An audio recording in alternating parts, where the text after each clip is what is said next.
From the previous video, when I showed how to implement a simple network-based game snake, I've been playing with the idea of networking in games a little bit more, and namely I switched to Unity, and a server wasn't changed that much. The main thing is that I changed the client side. I still have game state as I did previously. The only difference is that now game state is more complex. And let me show you quickly what I come up with. I host the game online. It's using WebGL as a target platform. Let's full screen it. And here's how it looks. You have this basic map, you have players, you have enemies. You might as well kill these enemies if you aim correctly.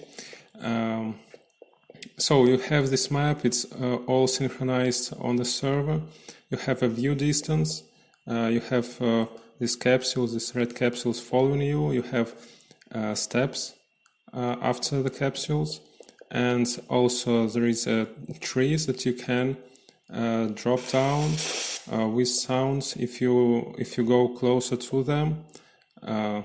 So this is basically the game, and everything you see here is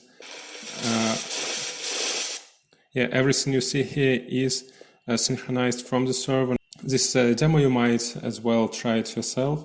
I'll leave a link.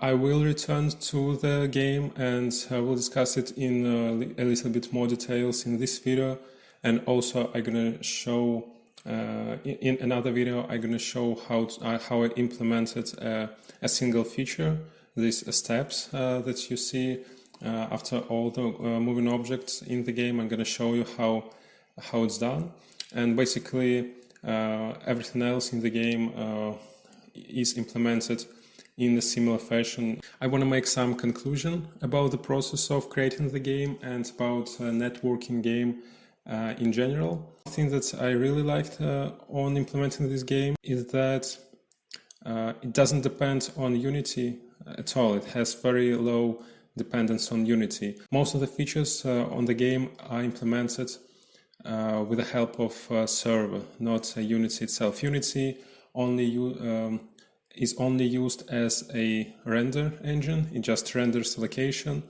and all the computation, all the things are happening on the server. So this is a very cool part. Although there were several problems, I started from UDP sockets. This is like a fastest socket, and they worked pretty nice, but I wasn't able to implement them for a WebGL.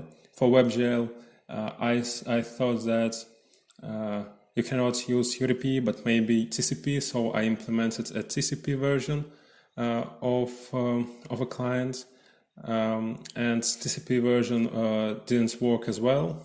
It seems like browser version of WebGL target build doesn't support any TCP and UDP sockets, so I had to implement another version that is WebSockets version, and default version of WebSockets of .NET WebSocket didn't work for me as well because it has like a limited support for Unity. And after that I found this feature called Unity plugins, and basically helps you to run JavaScript code on the browser. If you have your application built on the browser, you can run JavaScript code, and I implemented a first version of connector between client and the server, and now it's actually WebSocket connection, WebSocket-based connection, but using a JavaScript, not Unity. And Unity in this scenario only used to pass data between components, between game objects and JavaScript code. So it's this feature called JavaScript Leap, and it has some weird syntax, but there is a transpiler for JavaScript code, so it worked pretty nice. I have a very thin module that just sends initializes WebSockets inside JavaScript, and and several functions like send string and receive string, and these functions are communicating with web server. This is one problem that I faced. Everything else went very smooth without any problems, and this one actually took some time for me to figure out how to solve it. Several words on optimization.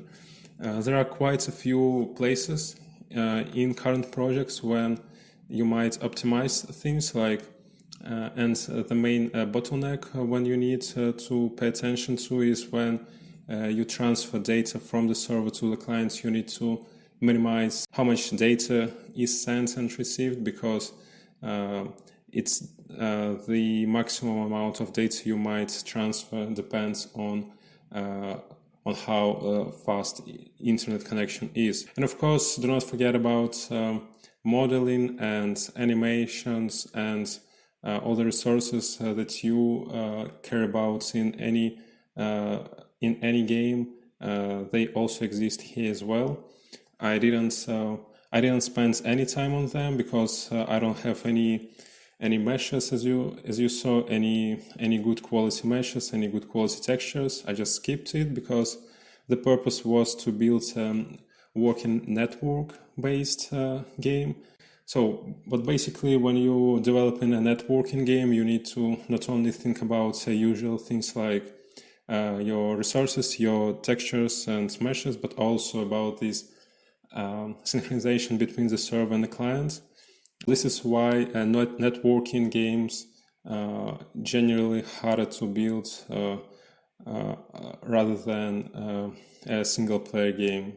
You need to really pay attention to synchronization, and if you don't have good quality communication between the client and the server, the user will have very poor experience in your game. Now I'm gonna switch to the game and try to explain several concepts that I think the most common for this use case, and I will publish another video that will contain implementation process of feature. It will give you a better look at code itself, how it's organized, how it works, because I will work with server and client code as well. And it will give you a basic idea of how all the features in this game were implemented, because as I said previously, they are very similar in implementation. You just synchronize the data and use Unity to re-render the game state that user receives. So let's switch to the game. So the first topic is position, and position works very much the same way as in Snake game. You have a player, and this player on the Unity side, on the client side, moves from one position to another one, right? And during this update, position changes. So the client sends updated position to the server, and server updates game state. And a game state is an object that basically contains all the information about current state of the game, like users, like NPCs, like trees. There is a concept of steps. As you can see after the capsule, we have this trace of objects. And then clients in interval sends updated state to the user in form of user state. And user state is a subset of game state. For example, here I only see capsules that are near me, and I don't see the capsules in the distance, and also I don't see all the trees from the map, just to make a process more optimized, just to render less stuff on the map. So this is how position changes, and it's not only about position. My view where I'm looking is synchronized this way, and all the things, basically what I'm synchronizing this way. In update method on the client, I'm checking that some attributes was changed, and if indeed it was, I'm sending it to the server, pretty much for the server to change the state and send user state to all the users. So we might have several users. Each user should have a different user state, because user state is dependent on the position of the user, and it's also dependent on the user itself. And server sends user states to all the users from time to time. And generally it's like maybe 30 milliseconds. We can optimize the logic. For example, here we don't need to really send all states each 30 milliseconds. We might only send like a difference from previous states to the next state, and it will make a network connection more stable. Then yellow box follower.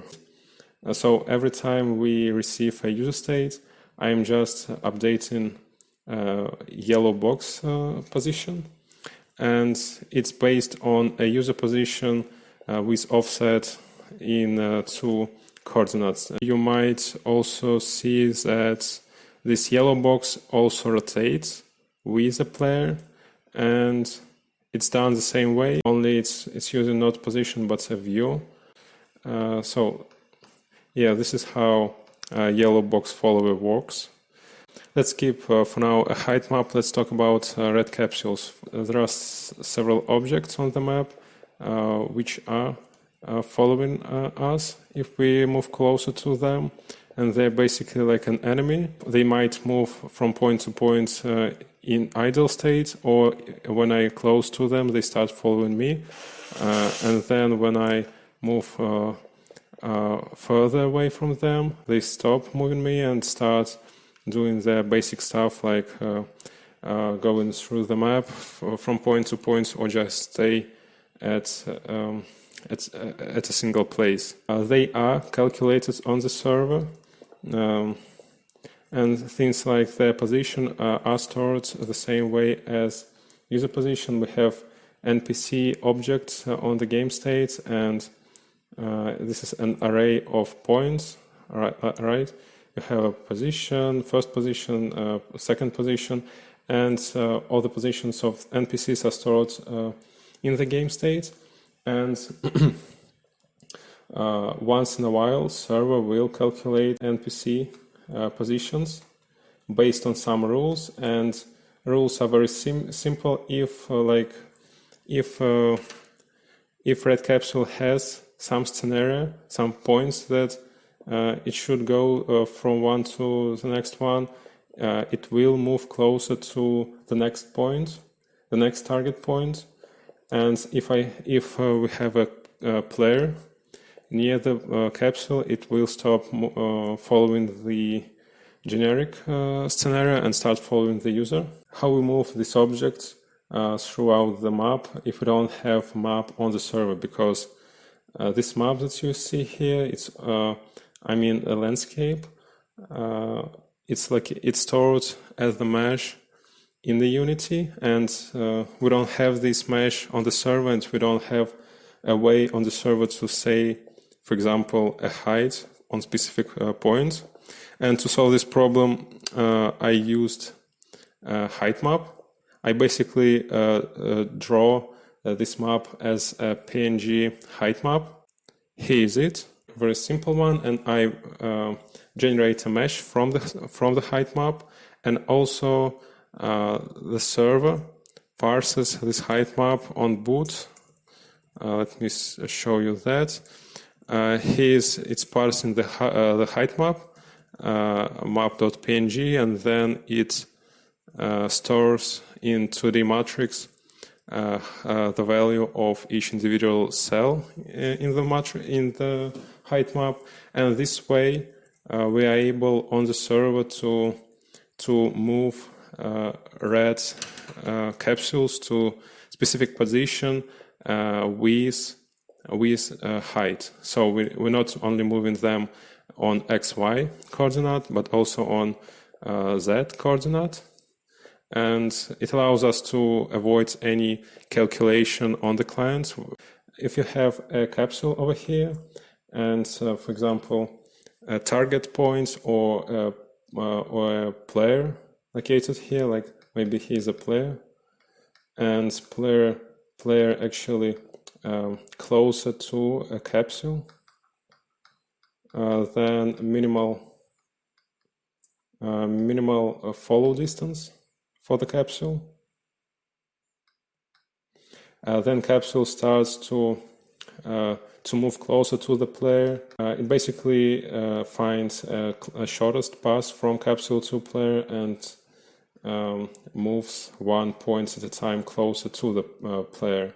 All the capsules have steps under them when they move, and steps basically these simple shapes like here. This is also done on the server, and it's done in very similar fashion how capsules are updated on the same loop each 100 milliseconds or so.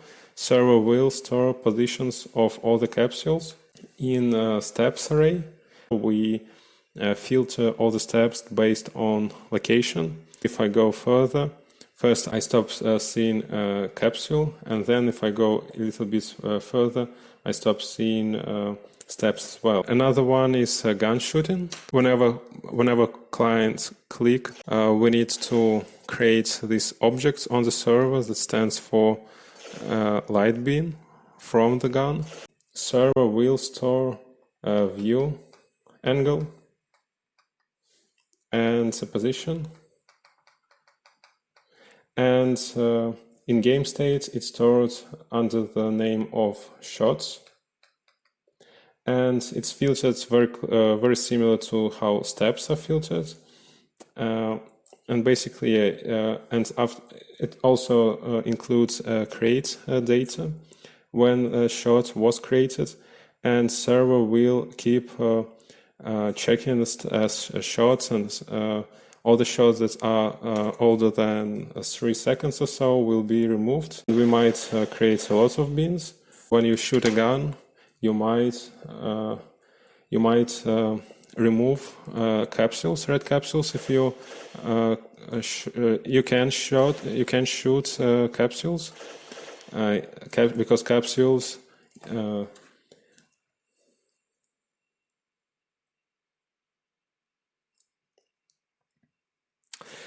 because capsules include not only position but also health. And if you shoot your beam, your light beam, close to the capsule, it will reduce health of the capsule by like 50 points, and capsule has like 100 points of health. You need to hit capsules 2 times to make it disappear. How hit is detected? In the same 100 milliseconds interval, it will take shots, and it will take NPCs, and by iterating over shots and NPCs, it will find all the shots and all the NPCs that are located very close to each other. And by close, I mean the following: if we have a position for the shot somewhere here, and a direction to this direction, and if we have NPCs throughout this location, like maybe one NPC over here, one over here, logic on the server will do the following thing. It will create this line, and it will find all the distances between the line, all the perpendicular distances from the line to the NPC, and it will compare it to a minimal distance when hit should be detected. Like maybe here we have 2 points, here also 2 points, here 0.1, maybe here 0 points. So our beam actually hit, in this case, hit this one, this NPC and this one. And this calculation is done each 100 milliseconds. So as you can see, our server does a lot of things on regular basis. This computation doesn't take a lot of memory because only game state is stored on the memory, and game state for this specific game isn't that huge. So you need just CPU. Now let's move on to trees. And there is not only a position for the tree, but also a scale. You might find that some trees are larger than other ones. And this is done by randomly generating a scale when the tree is created. If I move closer to the tree, it will be dropped. It will be dropped with the sounds and animation. If I have a tree and I have a user, I'm going through all the users. I'm taking all the nearest trees, and I'm checking the distance here. And if it's less than some delta, update a tree by adding a timestamp where user was close to the tree, was close enough to the tree so that tree should drop. If previously our tree was like X, Y, Z and scale factor, then after this detection, it will be updated and will look something like that. Scale, and here is a date time when interaction happened. Unity client receives this information for each tree, and if date time is presented, it will start animation. So we go through a lot of them. As you can see, all of them now are dropped, and they will disappear after some time. And it's done in very similar fashion. Service iterates over trees, and if this value is presented, a data time value is presented, and if there is a 10-second delay, then we need to just remove the tree from the server and create another one somewhere in random location. Let me run another instance of the game. Okay, now I have two clients opened. Let me search for the first for another client. Yeah, and here is it. It just appears in our client. Let's switch to another one. Yeah, and here, as you can see, they are updated, and all the actions are synchronized as well. For instance, here is I'm shooting, and it's visible on both clients, like so. And jump animation is also here. And if I move a capsule closer to this next user, it also be seen in both users. So here's how a player is displayed in the game. That's it about all the features.